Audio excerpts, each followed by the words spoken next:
Hey everybody, where's Wally here? Well, it seems that Danny, he's hiding behind the "So Sue Me" defense once again. He has made a new video, or 3, about it. Let's have a look. Yawn.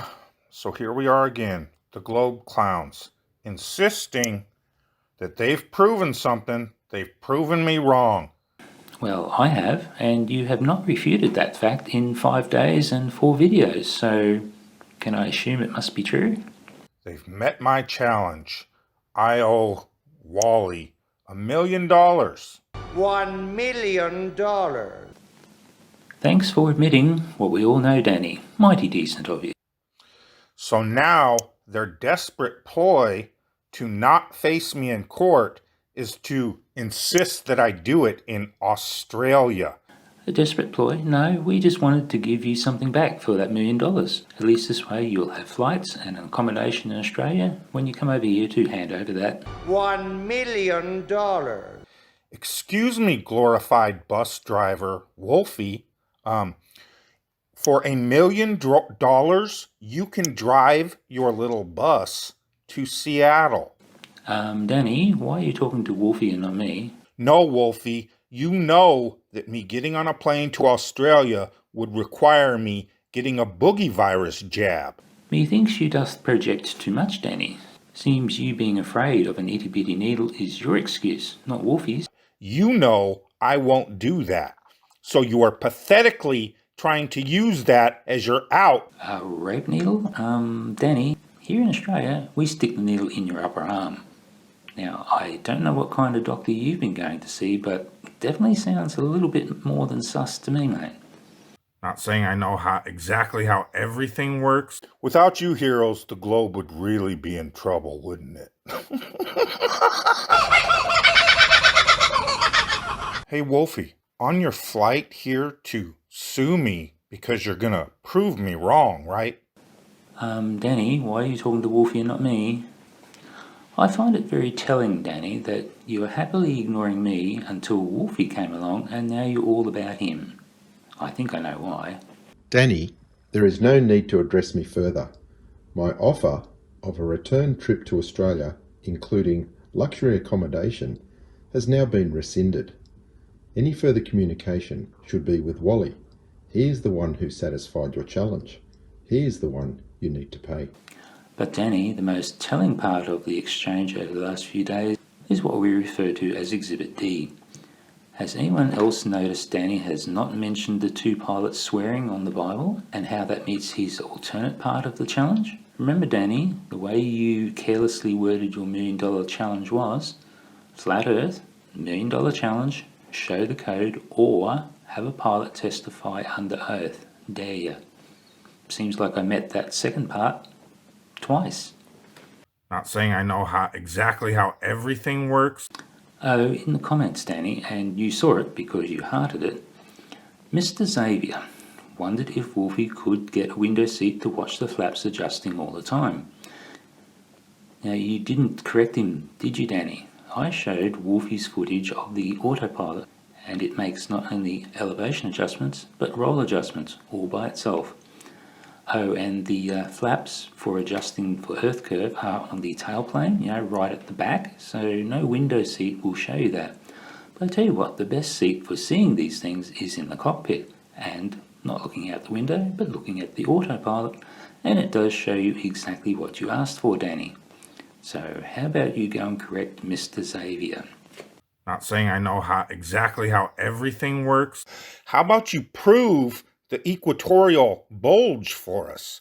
Since you're going to prove that planes go over curvature, and you're going to prove that you're going to accelerate to 1,000 miles per hour laterally. Yeah, we've already shown that. It's called Exhibit A. From the 8 inches per mile squared. Oh, you're still so very wrong about that 8 inches per mile squared. That's just wrong on so many levels. The rest of the earth seems to be measured on, and all of you globe priests acquiesce and agree to that constantly. 8 inches per mile squared is just a rule of thumb approximation for flatties because, well, let's face it, Danny, you're not good at maths, are you? Not saying I know exactly how everything works. But with this equatorial bulge, that formula cannot be correct. And since you're bringing evidence that proves your planes make these adjustments, you'll have the exact data proving that the curvature formula must be different. The curvature formula is actually different to the 8 inches per mile squared. If you really want to get more precise, then you should use the Vincenti formula. Have a look. Now it does take into account the fact that the globe is actually an ellipsoid. As you can see here, there are 2 different axes defined. So basically the code flattens the sphere slightly and gives you a more accurate distances for when even assuming that the Earth is a sphere isn't good enough. You don't get it though, do you, Danny? Not saying I know exactly how everything works. That did everything they possibly could to make this campaign fail from jump. Started calling it a fraud from jump. Now they want to compare it to the Greater Sapien issue. Well, the Greater Sapien issue, to me, a little different. He was doing something that was physically impossible to do. Or proclaiming he was going to do something that was physically impossible to do. We told him this. The force the line is perfectly possible. Danny, do you really think you can't fly over the South Pole? You do know it has been done, and many times. Here, check it out.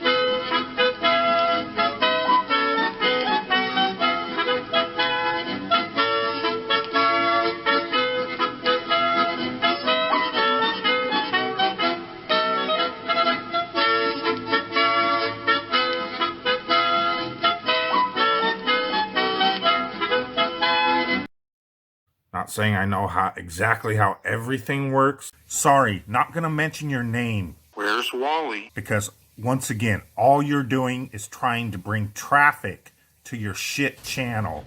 Well, that's enough for part 3. Can't wait for part 4 to see what else Danny complains about. This is getting really fun, Dan. I'd love to thank Where's Wally for once again highlighting how you are defending a lie. I couldn't care about the objective truth.